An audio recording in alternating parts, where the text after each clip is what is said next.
விவசாயிகள் கூடுதல் விவசாயிகள்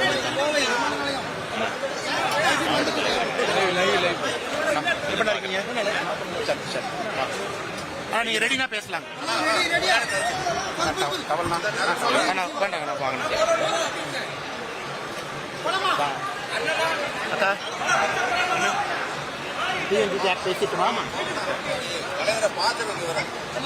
அண்ணா அண்ணா அண்ணா அண்ணா கொஞ்சம் தேங்க்ஸ் அண்ணா. பெண்கள்லாம் இருக்காங்க, இப்படி வந்துருங்க அண்ணா. நான் பேசி முடிச்சு நானே வர்றேன். தலைவா தலைவா கொஞ்சம் கேப் விடுங்க, பிரஸ் தள்ளாதீங்க, நானே வந்துடுறேன் அண்ணா. ஒரு 5 நிமிஷம் கொடுத்தீங்கன்னா நானே உங்கள்கிட்ட வந்துடுறேன். 5 நிமிஷம் அண்ணா. பிரஸ் கொஞ்சம் முன்னுரிமை கொடுத்துருங்கண்ணா. அண்ணா ஒரு போட்டோகிராஃபர், பிரஸ் போட்டோகிராஃபர் வழி விட்டுருங்கண்ணா. ரைட்டுங்கண்ணா. அண்ணா ஆரம்பிப்பாண்ணா.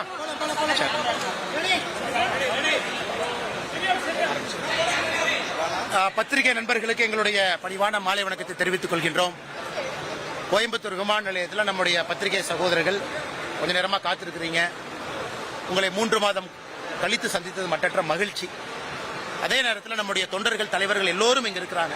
பெரிய அளவில் ஒரு உற்சாகத்தோடு மகிழ்ச்சியோடு பாரதிய ஜனதா கட்சியினுடைய உறுப்பினர் சேர்க்கை முகாம் முடிச்சிருக்கிறாங்க. பாரதிய ஜனதா கட்சியினுடைய அமைப்பு தேர்தல் எல்லா இடத்திலும் நடந்து கொண்டிருக்கிறது. ஒரு பெரிய உற்சாகத்தை நம்முடைய கட்சியில் பார்க்க முடியும். இந்த 3 மாத காலம் திட்டமிட்டு நான் செல்ல வேண்டும் என்று சில மாதங்களுக்கு முன்பு முடிவு செய்து கட்சியினுடைய அனுமதியை பெற்று ஆக்ஸ்போர்ட் பல்கலைக்கழகத்தில் ஒரு ஃபெலோஷிப் படிப்பதற்கு ஒரு பெரிய வாய்ப்பு. நேற்று இரவு வர வேண்டி இருந்தது, விமானம் தாமதம். சென்னை விமான நிலையம் மூடல் காரணமாக இன்று மத்தியானம் தான் வந்து சேர்ந்தங்கன்னா. கோயம்புத்தூர் நிகழ்ச்சி சாயந்தரம் இருக்கு.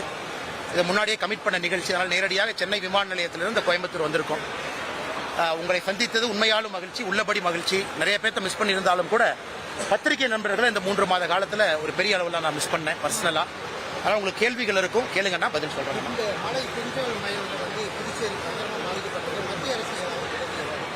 நான் உண்மையை சொல்ல வேண்டும் என்றால் இப்போ தான் வந்திருக்கேங்கன்னா, உங்களுக்கு தெரியும் மத்திய அரசை பொறுத்த வரைக்கும் புதுச்சேரியில் 20 ஆண்டு காலம் பெய்யாத ஒரு மழை பெஞ்சிருக்கு. நிச்சயமாக மத்திய அரசு கவனத்தில் எடுத்துக்கும். அதே நேரத்தில் பாரதிய ஜனதா கட்சி கூட்டணியில் இருக்கக்கூடிய ஆட்சி அங்கே நடந்து கொண்டிருக்கிறது. புதுச்சேரியில் பெரும் அளவுக்கு சேதம் நடந்திருக்கிறது, அதுவும் உண்மைதான். எப்படி நம்முடைய மோடி ஐயா கடந்த ஆண்டு சென்னைக்கு பெரிய அளவில் உதவி செஞ்சாங்க, எல்லா ஆண்டும் பண்றாங்க. குறிப்பாக இந்த பேசின் ரிசர்வ் மேனேஜ்மெண்ட் 500 கோடி ரூபாய்க்கு மேல புதுசாக கொடுத்தாங்க. இன்னைக்கு புதுச்சேரியினுடைய உள்கட்டமைப்பு அடுத்த கட்டத்துக்கு போகணும். மழையினால பெரிய பாதிப்பு நடந்திருக்கு, நிச்சயமா நடக்கும். மத்திய அரசு சார்பாக ஒரு உயர்ந்த அமைச்சர் ஒருத்தவங்க வருவாங்க, பார்ப்பாங்க. முதலமைச்சர் அவங்க கேட்பாங்க என்னென்னலாம் சேதம் நடந்திருக்குன்னு. அது ப்ரொசீஜர். அடுத்த ஒரு வாரத்துக்குள்ள இதெல்லாம் நடக்கும், நாம் பார்க்கத்தான் போறோம். ஏன்னா நிறைய மாற்றங்கள் நடந்திருக்கு. முதல்ல வந்து தமிழ்நாட்டில் புதிதாக ஒருவர் உதயநிதி ஸ்டாலின் அவர்கள் துணை முதலமைச்சராக இருக்கிறாங்க. உச்சத்தில் இருக்கக்கூடிய நடிகர் திரு விஜய் அவர்கள் அரசியலுக்கு வந்திருக்காங்க. அதே நேரத்தில் பாரதிய ஜனதா கட்சி தன்னை வலிமைப்படுத்தி இருக்கிறது, உட்கட்சி அடிப்படையில் வலிமைப்படுத்தி இருக்கிறது, அமைப்பு அடிப்படையில். இந்திய அளவில் பார்த்தீங்கன்னா தமிழக அரசியலில் தாக்கம் ஏற்படுத்தும் அளவுக்கு ஹரியானாவில் பாரதிய ஜனதா கட்சியினுடைய வெற்றி, மகாராஷ்டிராவில் பாரதிய ஜனதா கட்சியினுடைய வெற்றி, இரண்டும் மிக முக்கியமான ஒரு வெற்றி. அது மகாராஷ்டிராவில் பார்த்தீங்கன்னா கிட்டத்தட்ட 85% ஸ்ட்ரைக் ரேட்டில் பாரதிய ஜனதா கட்சி ஜெயிச்சிருக்கிறாங்க. ஹரியானாவில் ஆன்டி இன்குபென்சியில் வரவே முடியாதுன்னு சொன்ன ஒரு மாநிலத்தில் மறுபடியும் வந்திருக்கிறாங்க. இதுவும் கூட நமக்கு ஒரு பெரிய ஒரு உந்துதல் கொடுத்துருக்கு, உற்சாகம் கொடுத்துருக்கு. தமிழக அரசியல் நிச்சயமாக மாறி இருக்குங்கண்ணா. புதியவர்கள் வரவு, உள்ள இருக்கக்கூடிய கட்சிகள் வந்து இன்னைக்கு அவங்களுடைய இளைஞர்களை மேலே கொண்டு வர பார்க்குறாங்க. 2026 மிக வித்தியாசமான அரசியல் களமாக இருக்கும். அது 2025 ஒரு கட்சியும் என்ன செயல்பாடுகள் இருக்கோ அதை பொறுத்து 2026 அமையும். அண்ணா இந்த படிப்பு வந்து ஷெவ்னிங் குருகுல் ஃபெலோஷிப்னு ஒரு ப்ரோக்ராமுங்கண்ணா. இது ஆக்ஸ்போர்டினுடைய பாலிடிக்ஸ் அண்ட் இன்டர்நேஷனல் ரிலேஷன் அந்த டிபார்ட்மெண்ட் நடத்துகிறாங்க. இது கிட்டத்தட்ட ஒரு 2.5 மாத காலம் அங்கே இருக்கக்கூடிய உள்ளே இருந்து படிக்கணும். ஆக்ஸ்போர்டுங்கிறது 35 காலேஜ், அதில் ஒரு காலேஜில் நாங்கள்லாம் அஃபிலியேட்டட் ஸ்டூடெண்ட்ஸாக இருப்போங்கண்ணா. திங்கள், செவ்வாய், புதன், வியாழன், வெள்ளி 5 நாட்களும் நீங்கள் கிளாஸுக்கு போகணும். தினமும் கிளாஸ் ரூமில் இருக்கணும். டிஸ்கஷன், ப்ராஜெக்ட் மேனேஜ்மெண்ட், ரிப்போர்ட் இந்த மாதிரி. சனி ஞாயிறு உங்களுக்கு வார விடுமுறை இருக்கும். ஸோ இது ஒரு மிக வித்தியாசமான அனுபவம். அதுவும் குறிப்பாக ஆக்ஸ்போர்ட் பல்கலைக்கழகத்தை பொறுத்தவரை இன்னைக்கு உலகத்தில் நம்பர் 1 யூனிவர்சிட்டியாக இருக்கிற ஒரு பல்கலைக்கழகம், 1000 ஆண்டுகள் பழமை வாய்ந்தது. அங்கே நிறைய மனிதர்களை சந்திப்பதற்கு ஒரு வாய்ப்பு. முன்னாள் இங்கிலாந்துடைய பிரதமர்களிலிருந்து எல்லாரும் இன்னைக்கு கிளாஸ் எடுக்கிறாங்க. ப்ரொஃபஸர்ஸாக மாறிட்டாங்க, எல்லாரும் அகாடமிக் திங்க் டேங்க்ஸில் இருக்காங்க. அதனால் என்னை வந்து ஒரு பெரிய அளவில் ஒரு பெரிய மாற்றத்தை கொடுத்துருக்குங்க. நான் நிறைய கற்றுருக்கேன். நாம் செய்யக்கூடிய தவறுகளை கூட சரி செய்யறதுக்கு ஒரு ஆப்பர்ச்சுனிட்டி இந்த 3 மாத காலம் உள்நோக்கி பார்ப்பதற்கு. அதனால் கட்சிக்கு நன்றி சொல்லணும், வாய்ப்பு கொடுத்து நம்மளை அங்கே அனுப்பிட்டு திரும்ப 3 மாதம் கழித்து மறுபடியும் வந்திருக்கேன். கட்சி ஜனரல் அனுமதி கொடுக்க மாட்டாங்க. 3 மாத காலம் ஒரு பொறுப்புல இருந்து போறதெல்லாம் கஷ்டம். இன்னைக்கு பாரதிய ஜனதா கட்சி அதை செஞ்சிருக்காங்க. அதனால நான் பெருசா கடமைப்பட்டிருக்கேன்.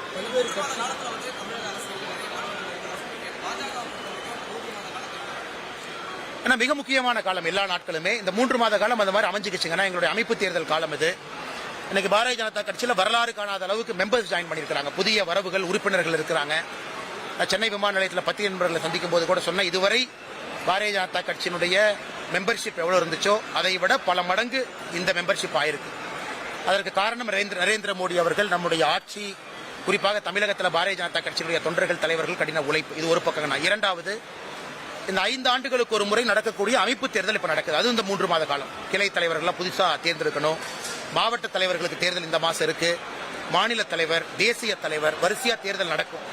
சோ இந்த 3 மாத காலம் நிறைய பேர் சொல்லுவாங்க பாரதிய ஜனதா கட்சி தன்னுடைய வெளி வேலைகளை குறைத்துக் கொண்டு கட்சி வேலைகளை, அமைப்பு வேலைகளை அதிகப்படுத்தி இருக்கிறாங்க. அதான் இந்த 3 மாத காலம். குறிப்பாக அண்ணன் ஹெச் ராஜா அவர்கள் இந்த இடைப்பட்ட காலத்துக்கு நம்முடைய பொறுப்பாளர் இருந்தாங்க. மிக சிறப்பாக பணியாற்றி இருக்கிறாங்க.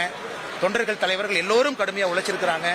அவர்களுக்கும் இந்த நேரத்தில் என்னுடைய மனதார நன்றிகளையும் பாராட்டுகளையும் இந்த நேரத்தில் நான் தெரிவித்தார்கள். எல்லோரும் ஆளுமைகள் தான். அதுல நானும் ஒரு ஆளுமை, எல்லாத்தோட சேர்த்து, தொண்டர்களோட சேர்த்து. நான் ஒரு விஷயத்தை கொண்டு வர்றேங்கன்னா, ராஜானை கொண்டு வர்றாங்க, தமிழிசைக்கா கொண்டு வர்றாங்க, வானத்தேக்கா கொண்டு வர்றாங்க, எல்லா பொன் ராதாகிருஷ்ணன் ஐயா கொண்டு வர்றாங்க. ஒருத்தர் ஒரு ஸ்டைல் இருக்கு. இன்னைக்கு தமிழ்நாட்டில் கொஞ்சம் இந்த சூழ்நிலை மாறிடுச்சுங்க. இன்னைக்கு திராவிட கட்சிகளுடைய ஆதிக்கம் என்பது நிச்சயமா குறைய ஆரம்பித்திருக்கிறது. ஏன்னா விஜய் அவர்கள் பேசியிருக்கக்கூடிய கருத்துக்களும் அதிகப்படியாக திராவிட சித்தாந்தத்தை பேசியிருக்கிறாங்க. அப்படி இருக்கும்போது எல்லோரும் ஒரே வாக்காளர் நோக்கி போறாங்க. பாரதிய ஜனதா கட்சி தேசியத்தை பேசுறோம். அண்ணன் சீமான் அவர்கள் இருக்கிறாங்க. மக்களுக்கு நிறைய ஆப்பர்ச்சுனிட்டி, வாய்ப்பு இருக்குங்கண்ணா. அதில் பாரதிய ஜனதா கட்சி எங்களை பொசிஷன் பண்ணணும். நிறைய சறுக்கல்கள் எங்களுக்கும் நடந்திருக்கு. நிறைய நல்லதும் செஞ்சிருக்கோம். அடுத்த ஒரு ஆண்டு காலம் இன்னும் கொஞ்சம் தீவிரமாக கள அரசியல் செய்யணும். கிராமத்தை நோக்கி போகணுங்கன்னா 2026 எங்களுடைய ஆண்டாக பார்க்கிறோம். லோக்சபா தேர்தலை பொறுத்தவரை எங்களுடைய வாக்குகள் அதிகமாக இருந்தாலும் கூட வெற்றி இல்லை. அரசியலை பொறுத்தவரை வெற்றி முக்கியங்கண்ணா. 2026 எங்களுடைய வெற்றியை நோக்கி எதிர்பார்க்கிறோம். மக்கள் ஆதரவு கொடுப்பாங்க நம்புறோம். அண்ணா பதில் சொல்றேங்கண்ணா. வந்தோடனே இந்த மாதிரி கேட்டா எப்படிங்கண்ணா? அண்ணா தொடர்ந்து நாம சொல்றதுங்கன்னா, விஜய் அவர்களுடைய வருகை ஒரு புதிது கிடையாது. கிட்டத்தட்ட அது ஒரு ஆண்டு காலமாக பேசப்படக்கூடிய ஒரு விஷயம்.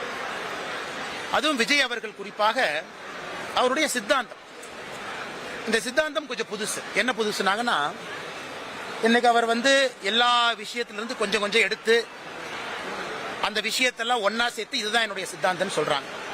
இது தமிழக மக்களுக்கு புதுசு. இங்க கொஞ்சம் அங்க கொஞ்சம். நான் பெரியார் ஏத்துக்குவேன், ஆனா கடவுள் மறுப்பு கொள்கை ஏத்துக்க மாட்டேன், இது புதுசு. அப்ப பெரியாருடைய மிச்ச கொள்கைகள் என்ன, எதை ஏத்துக்கிறாங்க?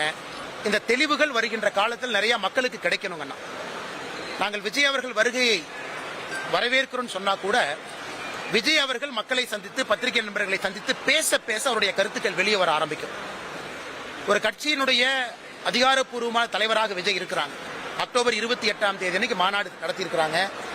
அதன் பிறகு செய்தி தொடர்பாளர்கள் தான் பத்திரிகைகள் அதிகமா இருக்கிறாங்க. சோ விஜய் அவர்கள் பத்திரிகை நண்பர்கள்ட்ட பேச பேச இன்னும் நிறைய வெளியே வரும். என்ன நினைக்கிறாங்க, என்ன சொல்ல வர்றாங்க.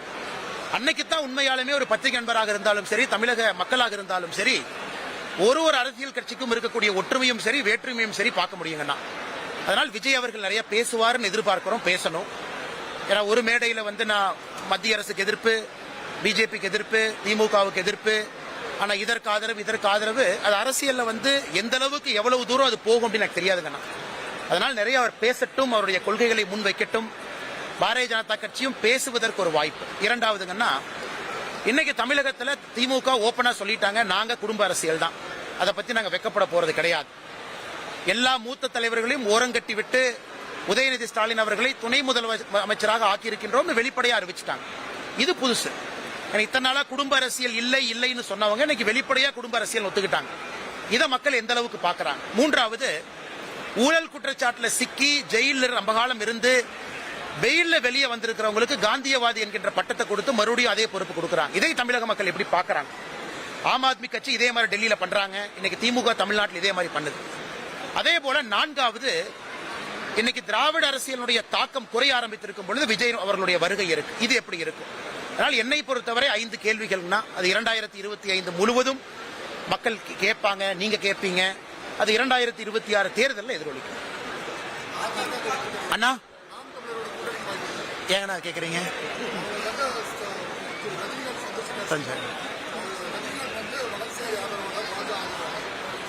அண்ணா ரஜினி சார் கண்டிப்பா வலதுசாரி ஆதரவாளரோ பாரதிய ஜனதா கட்சியினுடைய ஆதரவாளரோ இல்ல. உண்மையை சொல்ல வேண்டும் என்றால் எனக்கு தெரிந்தவரை ரஜினிகாந்த் அவர்களை பொறுத்தவரை மோடி அவர்கள் மீது பெரிய ஒரு மரியாதை வைத்திருக்கக்கூடிய ஒரு மனிதர் தமிழ்நாட்டில் எல்லாரும் இருக்கிறாங்க. அவர் எந்த ஒரு தேர்தலும் ரஜினிகாந்த் அவர்கள் மோடி அவர்களுக்கு ஆதரவாகவோ அல்லது பாரதிய ஜனதா கட்சிக்கு ஆதரவாகவோ 2014 இருந்து பேசலீங்கன்னா. அப்படி இருக்கும் பொழுது ரஜினி அவர்களை ரஜினி சாரை ஒரு சின்ன வட்டத்துக்குள்ள ஆதரவாளர் என்று அழைப்பது சரியில்லை என்பது என்னுடைய தாழ்மையான கருத்து. இரண்டாவதுங்கன்னா, இன்னைக்கு சீமான் அவர்கள் யாரை வேணாலும் சந்திக்கலாம், முழு உரிமை அவருக்கு இருக்கு. ஆனா ஏற்கனவே உங்களுக்கும் தெரியும் எனக்கும் தெரியும், இன்னைக்கு மத்திய அரசு அதிகமா தமிழ்நாட்டில் ஒருத்தர் கிரிட்டிசைஸ் பண்றாங்கன்னு அண்ணன் சீமான் அவர் அவருடைய கருத்து சொல்றாங்க. எங்களுடைய பாதையும் அவருடைய பாதையும் முற்றிலும் வேறுபட்ட பாதை. அண்ணன் சீமான் அவர்கள் எப்பொழுதும் ஒரு அரசியல்வாதியா நல்ல நண்பரா நான் மதிக்கிறேங்கன்னா, ஆனா பாதை வேறு வேறு. அவர் தமிழ் தேசியம் அப்படிங்கிற சித்தாந்தத்தை முன் வச்சு அதை கொண்டு போறாங்க. நாங்க இன்னைக்கு தேசியத்தை முன் வைக்கிறோம். அதுல தமிழ்நாடு முதன்மையாக இருக்க வேண்டும் என்று நினைக்கின்றோம். அப்படி என்றால் தனியா இலங்கைக்கு நாங்க தனியா ஃபாரின் பாலிசி தனியா நம்ம பண்ணுவோம், இதுதான் எங்களுடைய கோல். அப்படி கிடையாதுங்கண்ணா. இந்திய அரசியலமைப்பு சட்டத்துக்குள்ள தமிழகம் முதன்மையாக வர வேண்டும் என்று நினைக்கின்றோம். ஆனால் சீமான் அண்ணன் அவர்களுக்கு மாற்று கருத்து இருக்கு.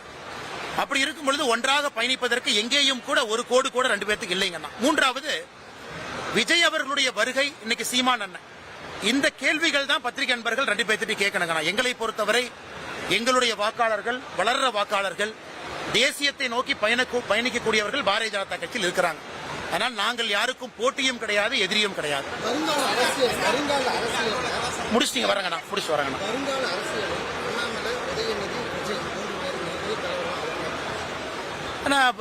ஒரே வயதில் இருக்கும் கிட்டத்தட்டங்கண்ணா. பாரதிய ஜனதா கட்சி தொண்டர்கள் இன்னைக்கு ரொம்ப இளமையா இருக்கிறாங்க எங்ககிட்டயும். விஜய் அவர்கள் என்னதான் நீங்க வேண்டான்னு சொன்னாலும் வேணும்னு சொல்லுங்க, மக்கள் மனதில் ஒரு பெரிய ஒரு நடிகராக இன்னைக்கு வலம் வர்றாங்க. ஒரு சின்ன குழந்தையிலிருந்து வயதானவர் வரை எல்லோரும் விஜயை பாக்குறாங்க. எங்க வீட்டிலும் எல்லாரும் விஜய் ரசிகர்கள் தான். ஆனா ஓட்டு போடுவாங்களா அது வேறங்கண்ணா. ஓட்டாக வரும்பொழுது நிறைய விஷயங்கள் யோசிப்பாங்க. விஜய் அவர்கள் ஒரு பெரிய ஒரு நடிகரா இருக்கிறாங்க. இன்னைக்கு அவங்க அரசியல்வாதியாக ஒரு பெரிய பரிமாணம். அது அந்த பரிமாணத்தை எப்படி கடக்க போறாங்க தெரியாது. உதயநிதி ஸ்டாலின் அவர்களை பொறுத்தவரை எல்லா விஷயமும் எளிதாக அவங்களுக்கு கிடைச்சிட்டு இருக்குங்க. எதுவுமே ஒரு தட்டுல வச்சு கொடுக்குறாங்க. அது இரண்டாவது. இன்னைக்கு பாரதிய ஜனதா கட்சி நாங்கள் தொண்டர் சார்ந்த அரசியலை முன்னெடுத்திருக்கிறோம். இது எப்படி போகும் நீங்கள் பார்க்கத்தான் போறீங்க. மூத்த ஒரு நிருபர் நீங்க. 2025 இதை முடிவு செய்யும் அப்படிங்கிறது என்னுடைய கருத்துங்க அண்ணா.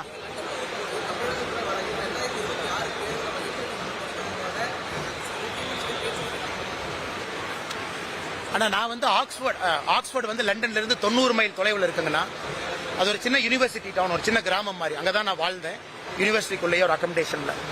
அதனால எந்த விதமான அரசியல் சார்ந்த ஒரு நிகழ்வுகளும் கூட லண்டன்ல பெருசா பங்கேற்கலீங்கன்னா. ஒரு தமிழ்நாடு தொண்டர்கள் பிஜேபி மட்டும் நிகழ்வுல பங்கேற்றேன். முழுமையாக கொஞ்சம் என்னை தனிமைப்படுத்திக்கிட்டேன். படிப்புல கவனம் செலுத்தணும், அதுல நம்முடைய இலக்கு இருக்க வேண்டும் என்பதற்காக. அதனால் யாரையும் சந்திக்கவில்லை, அது சம்பந்தமாக பேசவும் இல்லைங்கன்னா. இனி தமிழ்நாட்டில் சந்திச்சுட்டா போச்சல, இங்கதான் இருக்காங்கல்ல அண்ணா.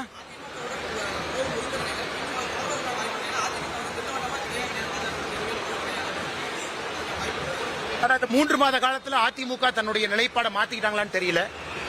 3 மாத காலத்தில் பாரதிய ஜனதா கட்சியும் எங்களுடைய நிலைப்பாடை மாத்தின மாதிரி இல்லைங்கண்ணா. ஏன்னா நானும் வெளியிருந்து நம்முடைய தலைவர்கள் இருக்கிறாங்க, அகில இந்திய தலைவர்கள் இருக்கிறாங்க. இன்னைக்கு தமிழகத்தில் மாற்று அரசியல் நம்ம பேசும் பொழுது ஏற்கனவே 5 முறை 6 முறை ஆட்சியில் இருந்தவர்களோடு நீங்க கூட்டணி வச்சா எப்படி அது மாற்று அரசியல் ஆகும்? அதனால் இன்னைக்கு பாரதிய ஜனதா கட்சி ஒரு புதிய கூட்டணி அமைச்சிருக்கோம். 2024 நின்றிருக்கின்றோம். நம்மளை நம்பி தலைவர்கள் இருக்கிறாங்க, அவர்களை நாங்கள் விட்டுக் கொடுக்க முடியாது. மாற்று அரசியலை நோக்கி பயணம் செய்யறோம். அதே நேரத்தில் அதிமுகவை பொறுத்தவரை எதிர்கட்சியா இருக்கிறாங்க. 2026 ஆட்சிக்கு வர வேண்டும் என்று அவர்களும் கடுமையா உழைக்கிறாங்க. மக்கள் முடிவு செய்துங்கண்ணா. ரொம்ப மோசமா இருக்குங்கண்ணா. பல்லடத்துல நேற்று 3 பேர் ஒரே குடும்பத்தில் வெட்டி கொலை செய்யப்பட்டிருக்கின்றார்கள். இன்னைக்கு அவினாசியில காலையில வாக்கிங் போறவங்க. தமிழ்நாடே பாத்தீங்கன்னா குறிப்பாக இந்த ரத்தம் என்பது குறிப்பாக அரிவாள் மூலமாக, அரிவாள் கலாச்சாரம் என்பது புதுசு. அதுவும் கொங்கு பகுதிக்கு இது ரொம்ப ரொம்ப புதுசு. இது போன ஆண்டு பல்லடத்துல ஒரு குடும்பத்துல 4 பேர் வெட்டி கொலை செய்யப்பட்டாங்க. இன்னைக்கு இந்த 3 பேர். இது தொடர்ச்சியா நடக்குது. அது தமிழ்நாடு மாதிரி ஒரு ஊர்ல நடக்குது. அதுவும் முதலமைச்சர் அவர்கள் தன்னுடைய பேச்சுல 3 நாட்களுக்கு முன்பு தமிழ்நாடு ஸ்காட்லாந்து யார்டு அப்படிங்கிறாங்க. இங்கிலாந்துல பாத்தீங்கன்னா இப்ப ஸ்காட்லாந்து யார்டு இல்லைங்கண்ணா, நியூ ஸ்காட்லாந்து யார்டுன்னு தான் இருக்கு. இங்கிலாந்துல வந்து ஸ்காட்லாந்து யார்டுங்கிற பேரை அவங்க நியூ ஸ்காட்லாந்து யார்டுன்னு மாத்திக்கிட்டாங்க. எப்ப முதலமைச்சர் அவர்கள் ஸ்காட்லாந்து யார்டுன்னு சொன்னாங்களோ இங்கிலாந்துக்காரன் நியூ ஸ்காட்லாந்து யார்டுன்னு மாட்டிக்கிட்டாங்க. அந்த வம்புக்கே நான் வரல. தமிழக காவல்துறையை பொறுத்தவரை ஒரு மிகப்பெரிய காவல்துறை, ஆளுமை இருக்கக்கூடிய காவல்துறை. உண்மையாலும் ஒரு காலத்துல ஸ்காட்லாந்து யாருக்கு இணையாக இருந்த காவல்துறை கைகள் கட்டப்பட்டிருக்கு. அவருடைய முழு செயல்பாடு மக்கள் பார்க்கல. அதனால் சட்ட ஒழுங்கு அதல பாதாளத்தில் இருப்பது என்பது நான் சொல்லிங்கன்னா நீங்க சொல்றீங்க, தினமும் பாக்குறீங்க.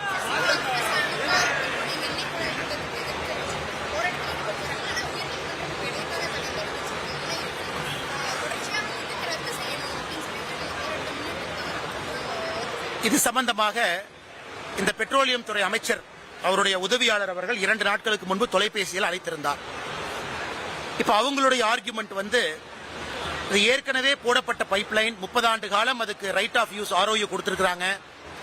25 ஆண்டுகள் முடிஞ்சிருச்சு, மறுபடியும் அதுல தான் நாங்க போட்டிருக்கோம் அப்படிங்கிறது மாவட்ட ஆட்சியர் உட்பட தமிழக அரசு உட்பட மத்திய அரசினுடைய அதிகாரிகளுடைய இது. ஆனா விவசாயிகள் சொல்வது நியாயமான ஒரு விஷயம். என்ன சொல்றாங்கன்னா 25 ஆண்டுகளுக்கு முன்பு எடுக்கப்பட்ட நிலம் இது. இன்னைக்கு மார்க்கெட் வேல்யூ ஏறிடுச்சு.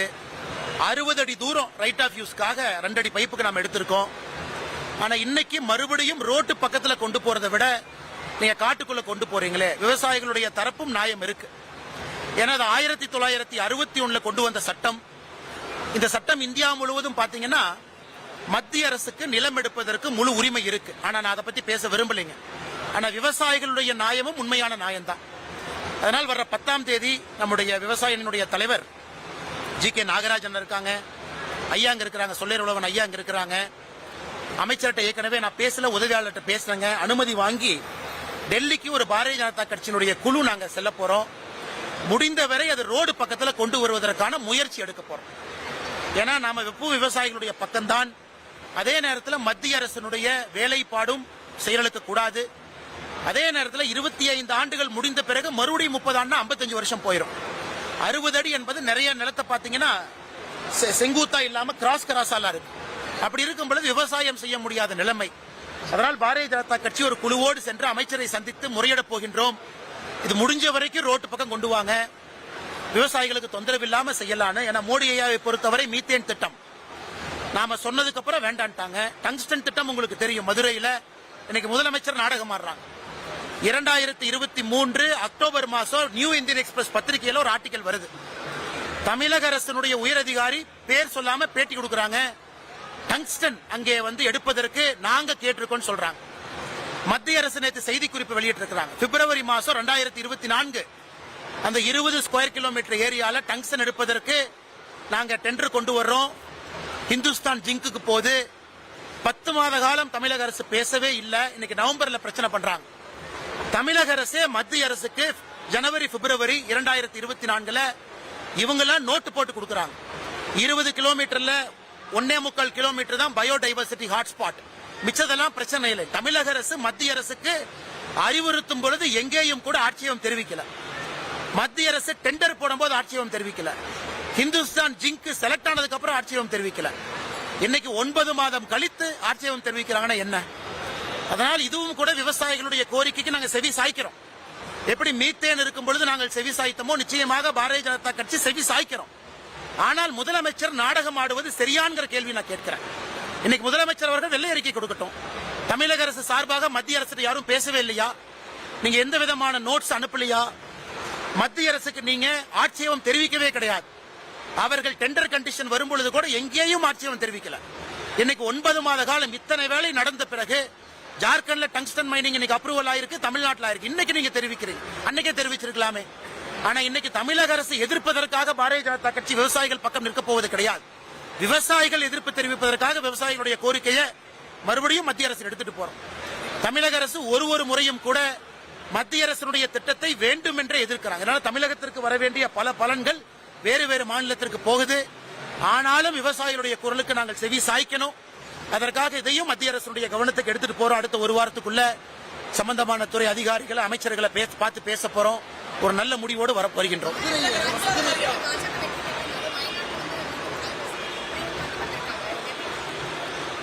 மேடம் கேள்வி பதில் அளிக்கிறேன்.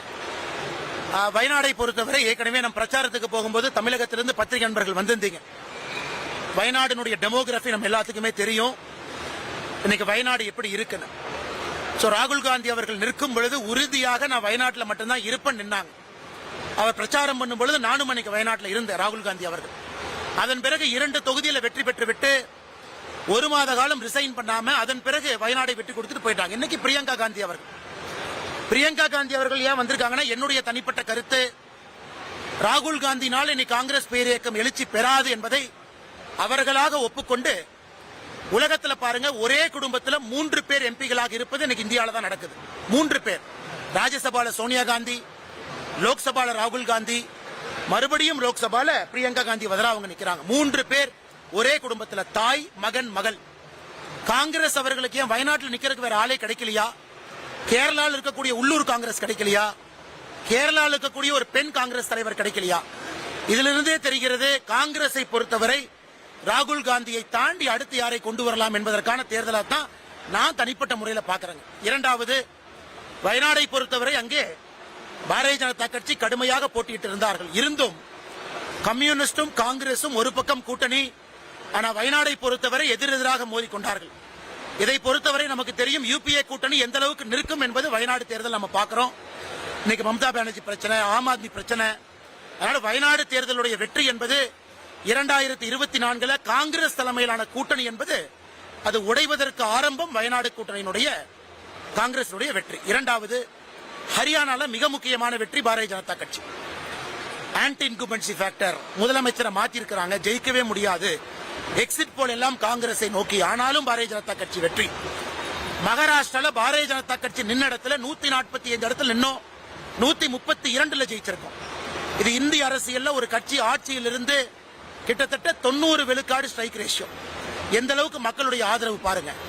ஒரு நார்த் இந்தியன் ஸ்டேட், ஒரு சவுத் இந்தியன் ஸ்டேட், 2 பக்கமும் பாரதிய ஜனதா கட்சி தேர்தலுக்கு பிறகு ஆளுமையை காட்டியிருக்கின்றார்கள்.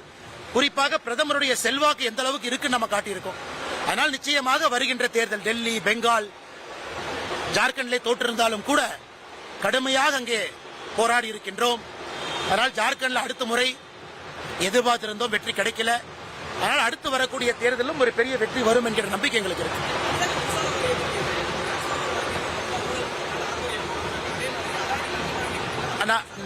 நாளைக்கு கொஞ்சம் டீட்டெயில் ஆங்கன்னா, இந்த அதானி தமிழ்நாட்டினுடைய மின்சார வாரியத்துக்கு இருக்கக்கூடிய தொடர்பு, திமுக அரசு செய்திருக்கக்கூடிய அதானி அவர்களை பொறுத்தவரை சில மோசடிகள், டிரான்ஸ்பார்மர் ஊழல டீட்டெயிலா பேசணுங்கன்னா நாளை அல்லது நாளை மறுநாள் குறிப்புகளோடு பேசுறோம்.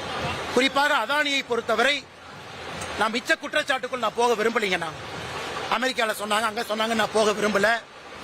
தமிழ்நாடு அரசு, குறிப்பாக திமுக அரசு அதானி அவர்களுக்கு எப்படிப்பட்ட சலுகைகள் கொடுத்திருக்கிறாங்க, கமுதி பவர் பிளான்ட்ல இருந்து, சோலார் ப்ராஜெக்ட்ல இருந்து எப்படிப்பட்ட சலுகைகள் அதானி அவர்களுக்கு திமுக அரசு இந்தியாவில் யாருமே கொடுக்காத சலுகையை முதலமைச்சர் மு.க. ஸ்டாலின் கொடுத்திருக்காங்க. அதை தரவுகளோடு நாளை மறுநாள் எப்ப பத்திரிகை கோயம்புத்தூர், மெட்ராஸ்ல சந்திக்கிறோமோ இதை பத்தி நாங்க பேசுறோங்கன்னா, நிச்சயமா இது பேச வேண்டிய ஒரு சப்ஜெக்ட். கண்டிப்பா நாங்க பேசுறோம்.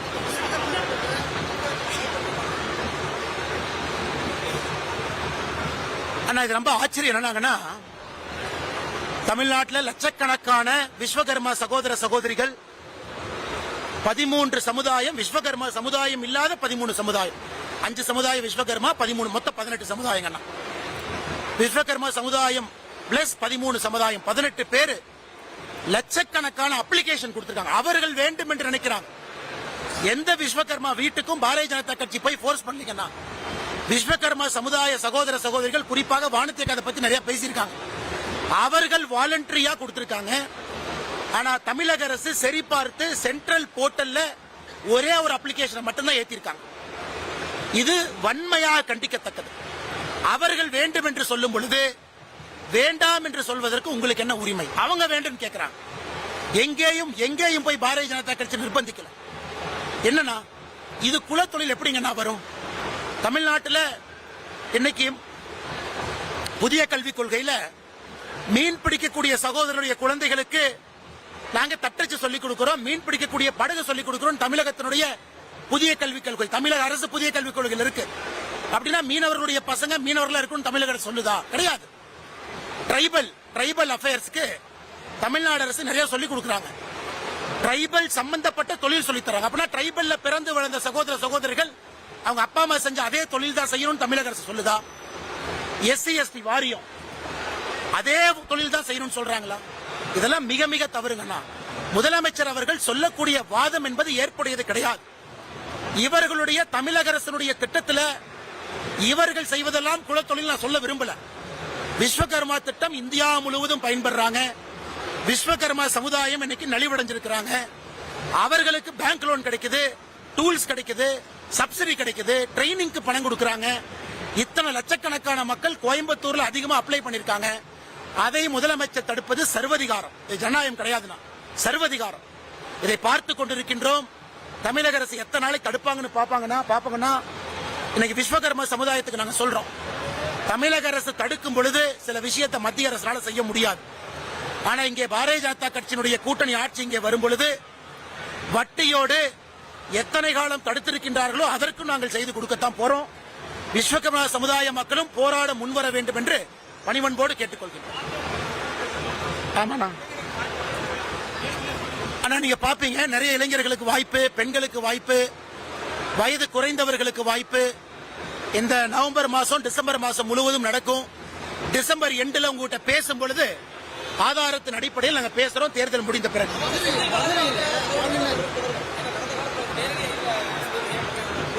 அண்ணா அதான் நாளைக்கு சொன்னேன். அதானின்னு ஒரு வார்த்தையை சொன்னேன். தமிழ்நாடு மின்சார வாரியம்னு சொன்னேன்.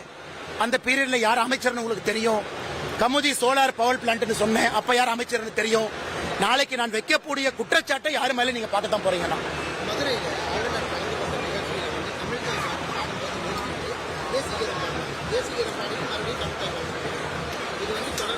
அண்ணா, ஆளுநர் அவர்களை பொறுத்தவரை குறிப்பாக அவருடைய கருத்து, சபை மரபு, தமிழகத்தில் லெஜிஸ்லேட்டிவ் அசம்பிளி நம்முடைய மக்களுடைய பவராக இருக்கக்கூடிய அசம்பிளியில தேசிய கீதம், தமிழ்தாய் வாழ்த்து இரண்டும் பாட வேண்டும் என்பது ஆளுநருடைய கருத்து. இது போன டைம் கான்ட்ரோவர்சியில் ஆச்சுங்கண்ணா.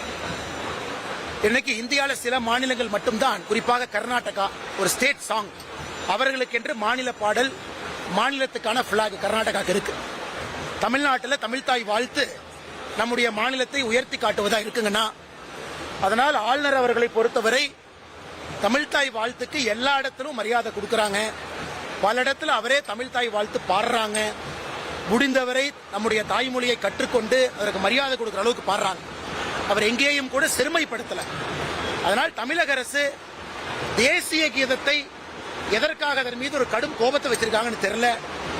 தமிழக அரசு தமிழ்தாய் வாழ்த்தும் முக்கியம், தேசிய கீதமும் முக்கியம் என்கின்ற ஒரு கொள்கை முடிவுக்கு வர வேண்டும் என்பது என்னுடைய கருத்து.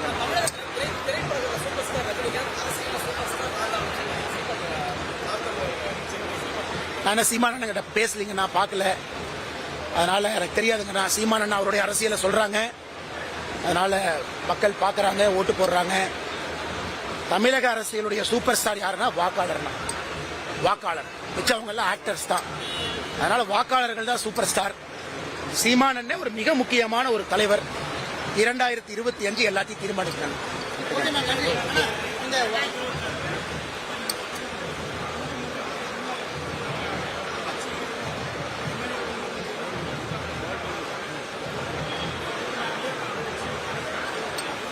ஏன்னா 500 கொடுக்கறது 1000 கொடுக்கணும்னு யோசிப்பாங்க. அதெல்லாம் நடக்காதுங்கண்ணா. பார்ப்போம். வைங்கண்ணா, அங்கதான் போறேண்ணா. வாங்கண்ணா, வாங்க.